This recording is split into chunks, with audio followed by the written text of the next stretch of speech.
இந்த இந்தியாவில் ஒரு மிகப்பெரிய ஒரு ஊழியர் இருந்தார். அந்த ஊழியர் பஞ்சாப் அந்த பகுதியிலிருந்து தேவனை தெரிந்து கொண்டு தேவனுக்காக ஒரு வைராக்கியமாக ஊழியம் செய்யணும் என்று சொல்லி காலங்கள் நகர்ந்தது. ஒரு சீக்கிய குடும்பத்தில் பிறந்த அந்த ஊழியர், அவர் வளர்க்கப்பட்டதும் சீக்கிய குடும்பத்துல. தகப்பன் சிறிய வயதிலே இறந்து விட்டார்.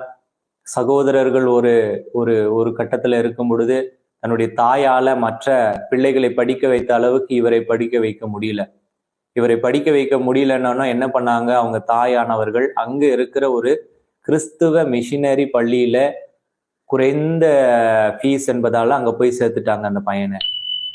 அந்த பையன் அங்க போய் சேர்ந்து ஒரு சில நாட்களிலேயே தன்னுடைய தாயும் மரணித்து விட்டாங்க, இறந்து போயிட்டாங்க.